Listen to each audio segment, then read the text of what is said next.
Olá pessoal, nesse vídeo eu vou tratar da questão da como era percebido o movimento do cristianismo no século II, século I, os primeiros séculos, né? Como é que ele era percebido pelas pessoas, pelos romanos? Como é que eles percebiam? Porque dentro desse conceito da multiversal flaviana, né, de que o cristianismo foi um movimento fabricado por Roma, né, faria sentido você construir um movimento que era considerado uma superstição para os romanos? Não faria muito sentido, né? Isso não teria como se alastrar pelos romanos, porque era uma coisa que era mal vista. Pois é exatamente dessa maneira que o cristianismo era visto no século II, como uma superstição. Então é desse tema que eu vou tratar aqui nesse vídeo, né? A superstição ela pode ser definida como uma crença que não está fundamentada em qualquer visão de mundo coerente. Dodds ele argumenta que a fase áurea da filosofia clássica com Platão e Aristóteles foi seguida de um período de retorno à irracionalidade e magia. Então ele dá esse argumento, né? O Peter Brown ele já rejeita essa tese, essa imagem de Dodds, de que a antiguidade tardia, ou a pré-idade média, era uma era de retorno ao irracional e à superstição, e argumenta que a crescente ênfase na magia e milagres nesse período é devido a uma mudança no locus do sobrenatural. Então, de qualquer maneira, ambos concordam que esse período que vai entrar aí no período de Jesus, né, é um período marcado por um locus do sobrenatural, da magia, da superstição. Né?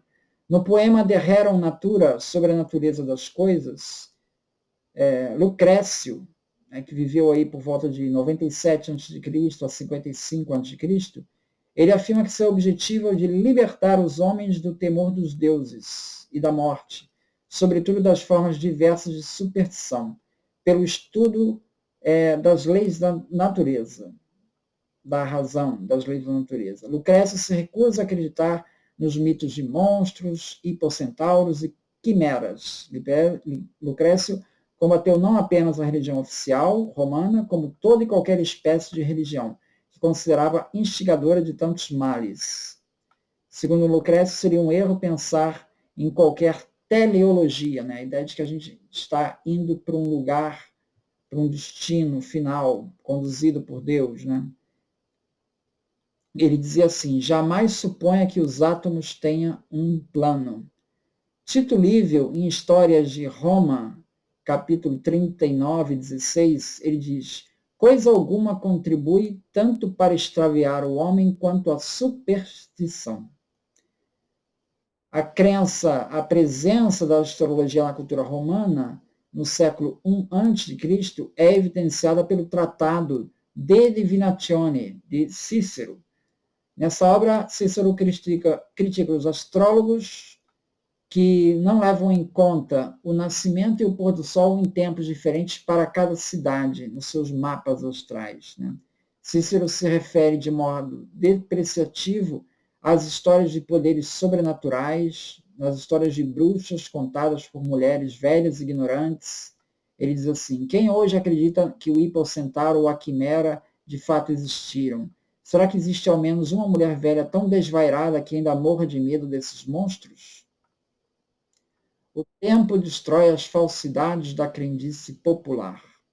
Cícero ele ridiculariza a noção de que os deuses possam se comunicar por mensagens dadas em sonhos, que não passam nada mais do que lembranças confusas de nossa memória. Se fosse o caso de haver uma comunicação com os deuses, para Cícero, eles teriam pensado uma forma melhor de comunicação. Por que razão os deuses iriam gastar tanto esforço em mandar trovões para desertos e áreas remotas, onde não tivesse ninguém para observar? Veja ele usando a razão, né? A ideia é que Deus se comunica pelo meio de trovões. Né? Então, como justificar tantos trovões em áreas onde não tem ninguém? Os defensores de tais comunicações alegavam que apenas alguns desses trovões, de fato, transportam informação significativa, e caberia ao homem, de forma diligente, estar atento para quando a comunicação certa viesse.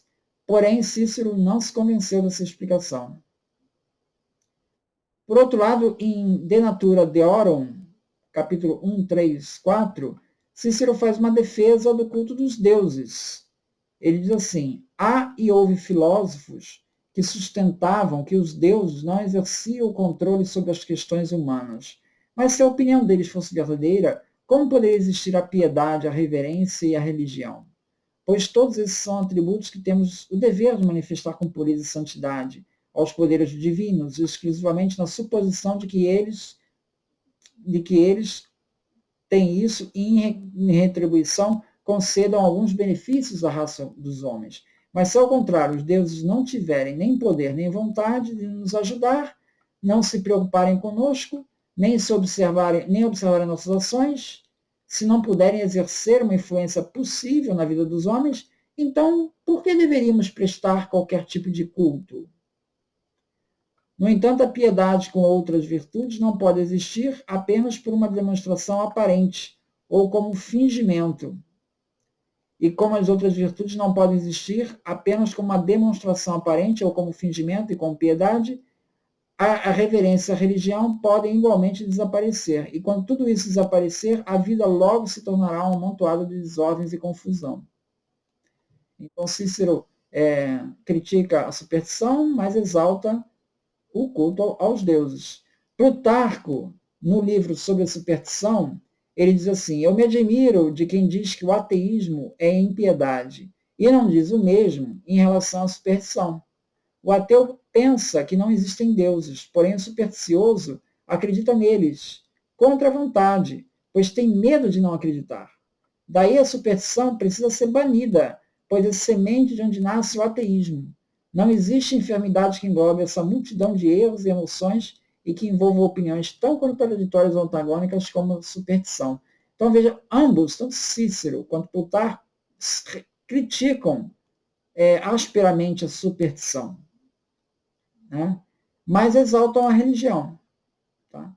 Havia leis na época do Império Romano, a Lei Cornélia, por exemplo, ela previa a condenação de assassinos e envenenadores, né? Gente que praticava magia, fazia venenos para as pessoas tomarem. Essas pessoas eram condenadas e estavam envolvidos em procedimentos mágicos, né? Então, adivinhos, encantadores e aqueles que fazem uso de feitiçaria para fins malignos, aqueles que conjuram demônios, que perturbam os elementos, que empregam imagens de cera destrutivamente, serão punidos com a morte. Essa lei Cornélia, em 81 a.C. Então, essa questão da superstição não era não somente mal vista, como em alguns casos extremos, em que você efetivamente causasse um mal a uma pessoa, você estava sujeito a ser punido. Tá? O Gilberto Angelosi, ele faz referência a que o cristianismo nessa época, século II, ele era visto como superstição. E não por acaso que o Tácito, nos Anais de Tácito, lá 1544, ele se refere à perniciosa superstição. Essa mesma observação vai aparecer também em Suetônio, na vida dos 12 Césares, quando ele fala de Nero, no capítulo 16. Ele fala do cristianismo como superstição nova e maligna. Na carta de Plínio a Trajano, ele se refere à superstição insensata e loucura. O Tácito, a superstição perniciosa. Então, existe uma constante aqui de cristianismo como superstição. O Angelosi, ele vai dizer ainda mais, ele vai dizer o seguinte: a fama de loucos atribuídos aos cristãos parece ser mais antiga que a de incendiários, e pelo que se pode observar no decorrer do tempo, vai se fixar ainda mais na medida que os cristãos começam a desejar e se entregar ao martírio voluntário, como foi o caso de Inácio de Antioquia e Perpétua. Há outros. Isso tudo deve ser associado ao fato de que os cristãos possuem atitudes e práticas incompatíveis com o corpo cívico romano e também negam a participar dos costumes e das tradições, fechando-se em grupos na sua superstição. Então, para os olhos dos romanos, tal atitude só era possível definir como obstinada teimosia ou como loucura.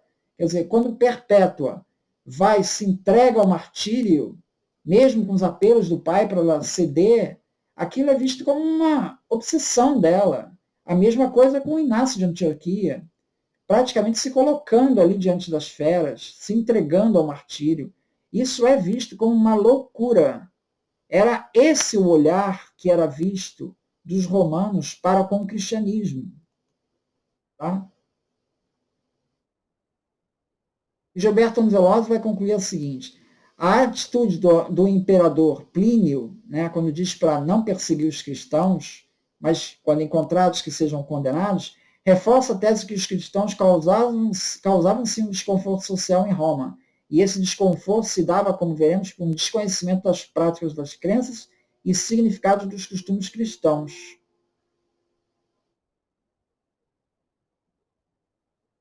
Segundo Gilberto Angelosi, as visões de Tácito e Suetônio, isoladamente, podem ser vistas como expressão de uma camada da sociedade, o patriciado, porque os cavaleiros eram associados aos patrícios. Entretanto, esses escritos encontram eco em um diálogo cristão, como escrito por Minúcio Félix, ou mesmo nos apologistas cristãos do século II, e também no grafite do Palatino. Isso demonstra que aquela maneira de ver os cristãos já encontrará acolhida na sociedade, e é através de um processo de reelaboração constante, tanto da camada dominante como da população em geral, sobre as práticas do culto cristão.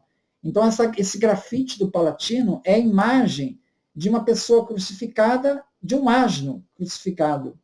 Então, é referência a Jesus, é a primeira referência da crucificação de um cristão, o símbolo da cruz usado pelos cristãos. Então, é uma referência de romanos que estão zombando do cristianismo. Olha o que eles fazem, eles adoram essa cruz. E tem esse asno. Esse asno é uma mistura com cultos egípcios. Eles misturavam. Essa questão de adoração de animais vem dos egípcios. Então isso já estava na população romana. Estava só lá na elite, com Tácito, com Suetônio. A imagem do cristão já era a imagem de uma pessoa obstinada, de um louco, né?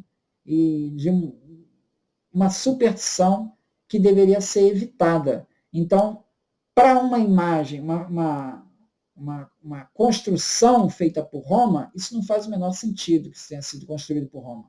Porque eles construíram, então, uma imagem que seria muito dificilmente propagada por entre os romanos, porque isso vai contra o que os romanos esperariam. Ninguém ia embarcar nisso para ser associado com louco ou com supersticioso. Então, é isso. Muito obrigado. Então.